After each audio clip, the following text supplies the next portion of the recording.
Kursi Sulaiman di Gunung Padang.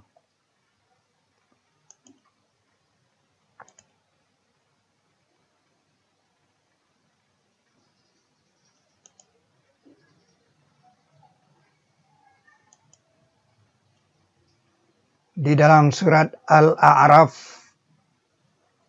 pada Al-Quran ayat 46 ada ayat yang menceritakan tentang benteng. Benteng Al-A'raf. Nah, di atas benteng itu ada laki-laki, beberapa laki-laki yang mengenal kepada tiap seorang dengan tanda mereka. Jadi dia mengenal orang-orang yang lewat di depan benteng itu. Dan mereka seru ahli surga. Nah, ahli surga ini dikatakan mereka ini belum masuk padanya. Dan mereka sangat ingin. Jadi waktu orang-orang yang akan masuk ke surga itu lewat di depan benteng, laki-laki, beberapa laki-laki di atas benteng itu menyeru, memanggil ahli surga, mudah-mudahan sejahtera atas kamu. Itu di surat Al-A'raf ayat 46. Maka itu surat ini dinamakan Al-A'raf, benteng artinya. Benteng Al-A'raf.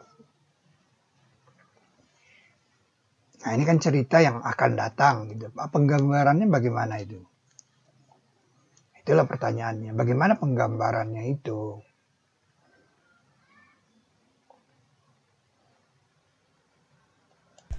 A'udzubillahi minasyaitonirrajim. Bismillahirrahmanirrahim. Pada pilar Al-Quran, teras 2 itu antara 10 dan 15 saja. Dibatasi oleh pagar yang tingginya 9.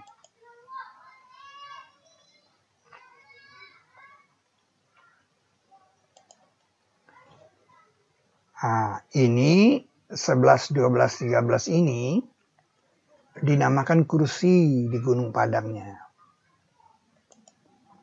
Ini dia kursi. Jadi model yang disebut kursi di Gunung Padang dibenarkan oleh pilar Al-Quran. Ayat itu persis di nomor 12 itu. Ayat 111. Walakin tasdiqallazi baina yadaihi. Dan bahkan dia membenarkan yang di hadapannya. Kursi. Jadi 12 ini 11, 12, 13. Ini di Gunung Padang kita temukan.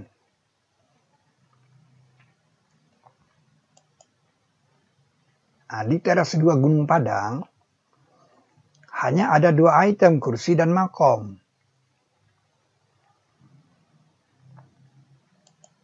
Jadi ini makom 14 ini.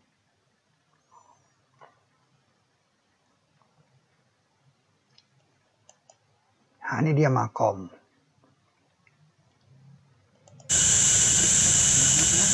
Azizul Ghafur, Azizil Wahhab, Azizul Ghaffar, Azizil Muqtadir. Tapak kakinya cuma 1. Nah, karena di sini juga 1.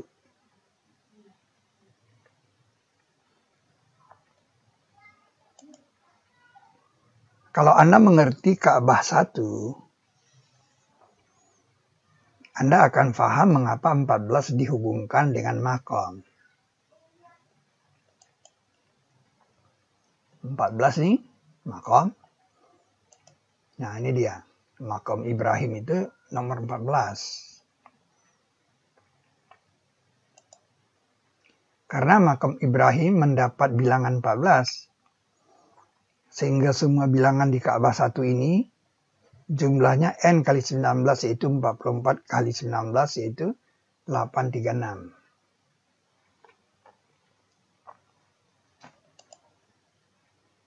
(836) 44 kali 19 bersama 14 ini. 68 di sini.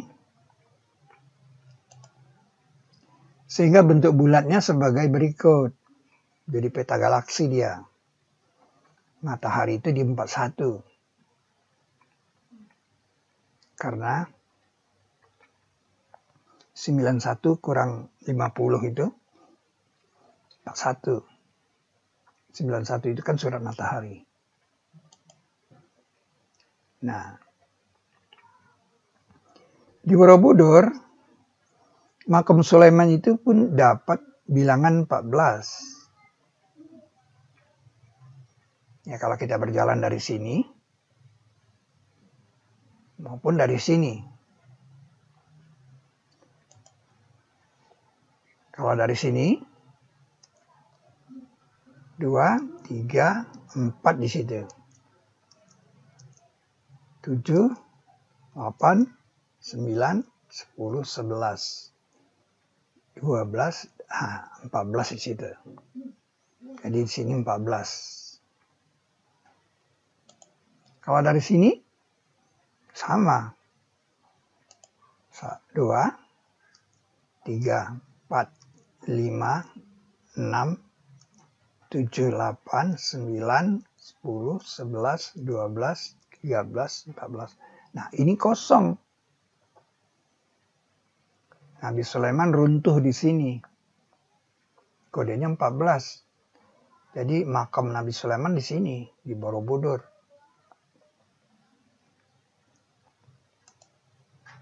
Nah, ini bentuknya.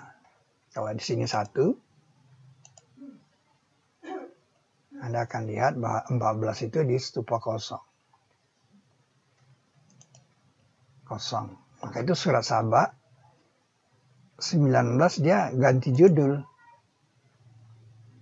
Nah, udah ganti judul dia. Anda lihat di surat Saba. Surat Saba itu 19 udah ganti judulnya, udah beda. Nah, di surat Saba ayat 14 itu yang dikatakan runtuh. Maka ketika ia runtuh, karena tongkatnya dimakan ulat, ayat 14, sehingga stupa ini kosong. Jadi makam Sulaiman pun dikasih kode 14. Nah, pilar 44 itu kita temukan di Gunung Padang. Ini dia pilar 44. Ini dia pilar 44 sebagai pusat galaksi.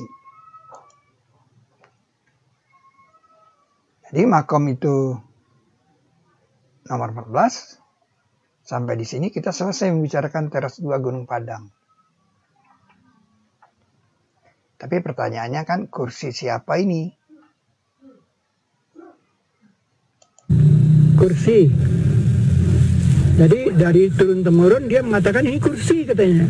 Kita harus percaya, oh ini kursi.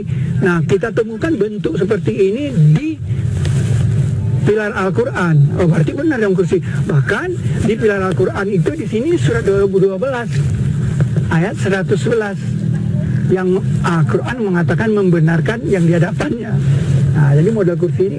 Yang pertanyaannya kan, kalau Nabi Daud kan setelah Nabi Sulaiman itu besar kan diambilnya kan dibawa kemari.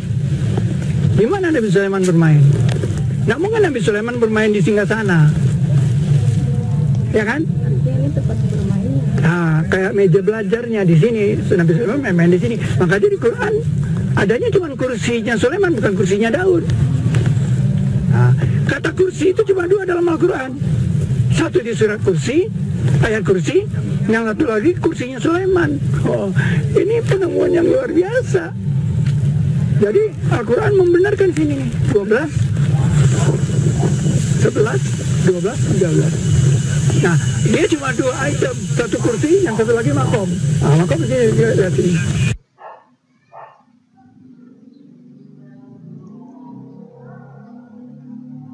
Sesungguhnya kami telah uji Sulaiman, dan sesungguhnya kami telah campakkan atas kursinya jasad. Kemudian ia kembali.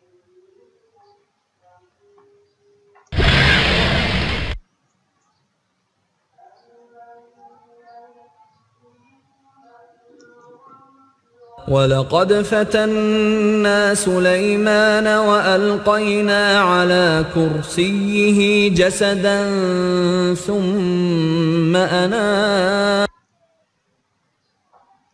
Dan kami telah campakkan atas kursinya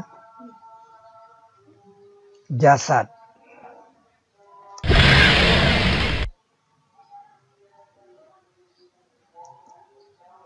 Ya, jadi ini kursinya Sulaiman.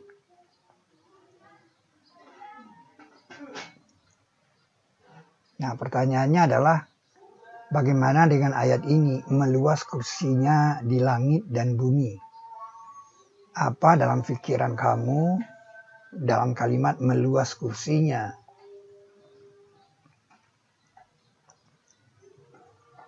Apa dalam pikiran kamu dalam kalimat meluas kursinya?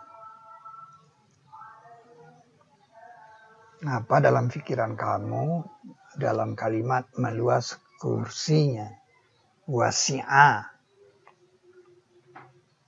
meluas.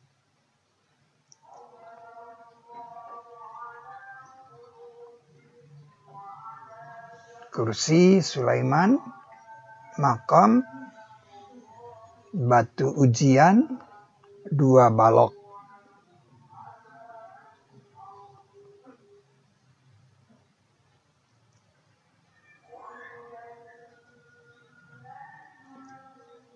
Sehingga yang di tengah ini adalah teras 3. Teras 3 itu seperti ini.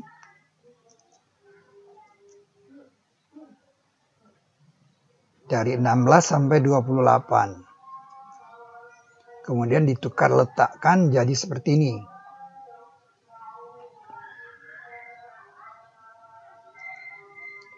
Di Gunung Padang teras 3 menunjukkan tangga makanan harimau dan kijang. Ini harimau. Hakim Alimun Halim.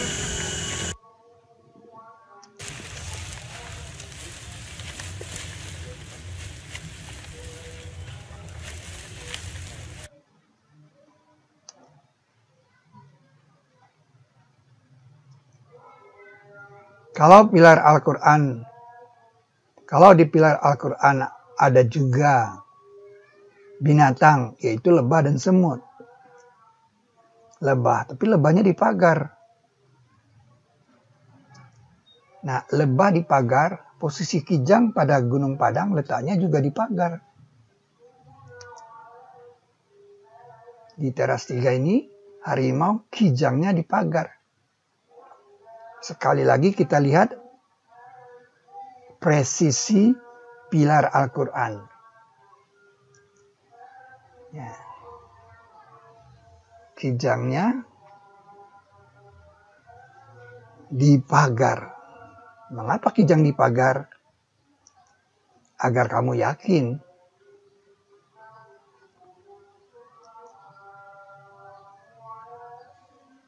Nah, ini di teras 1 batu bergunjing. Persis di surat An-Nisa. Dan bergunjing perempuan-perempuan di kota. Perempuan penakluk maukan hambanya. Sesungguhnya cinta kepadanya telah mesra di dirinya. Sesungguhnya kami lihat dia dalam kelupaan yang nyata. Yusuf ayat 30, surat Yusuf ayat 30.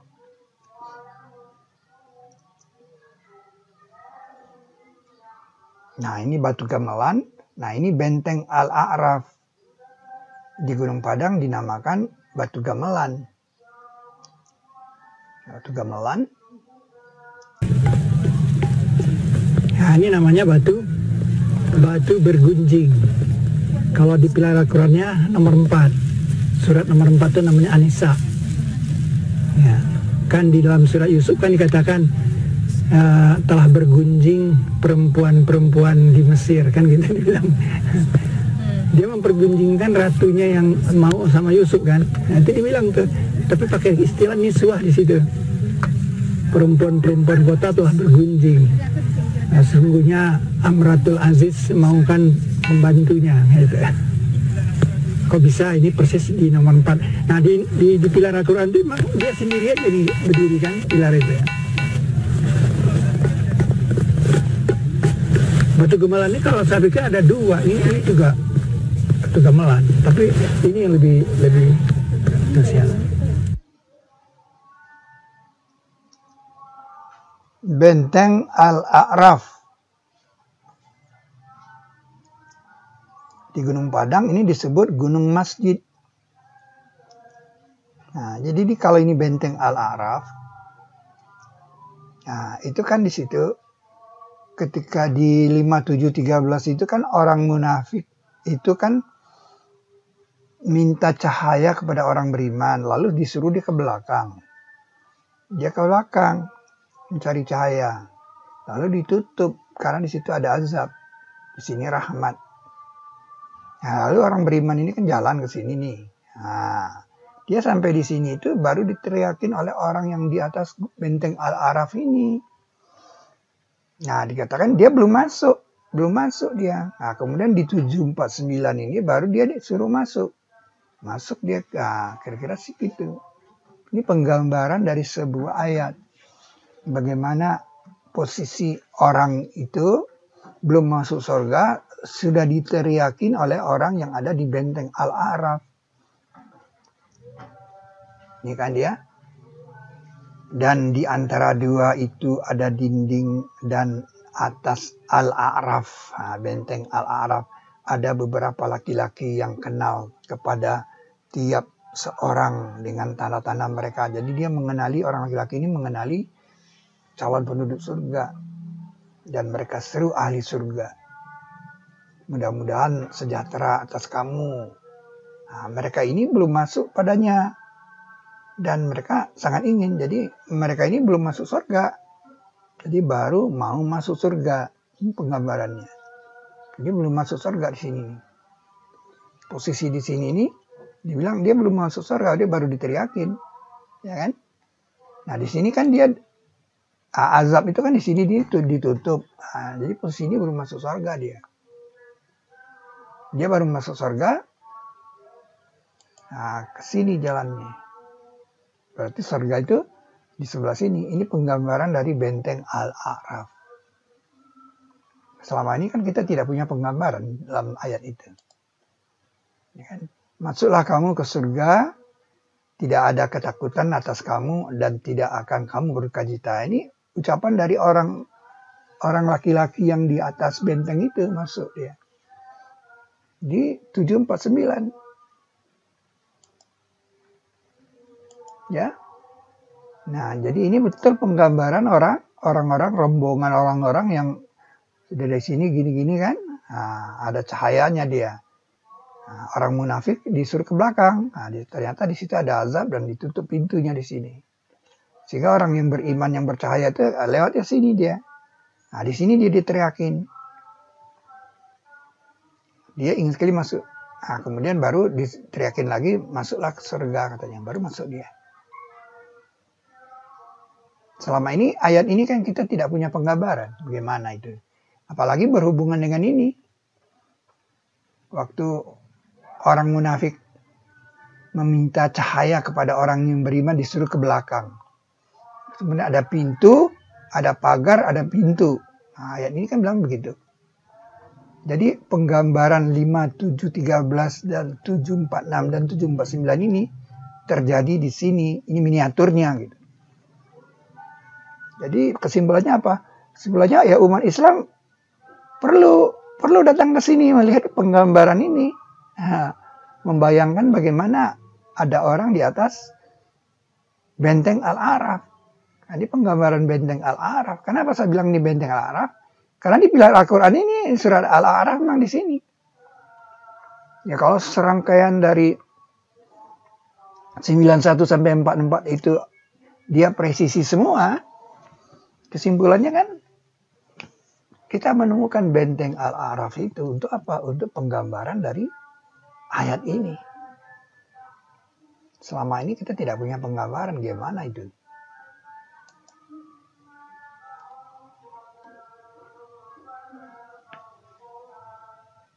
Ini batu kemaluan, ini aula, ini pintu. Nah, ini gunung masjid. Nah, itu dia. Itu penggambarannya. Jadi di sini dia diteriaki orang-orang yang calon penduduk surga. Kemudian dia masuk surga, dia ke sana dia.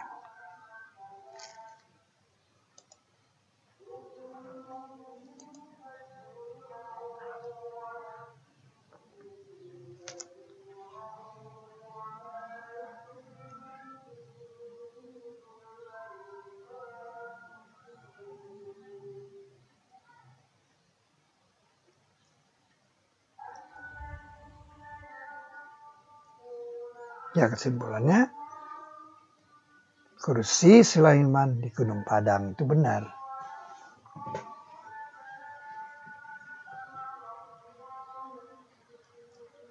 Bahkan dia mengoreksi yang di hadapannya dan penjelasan tiap sesuatu.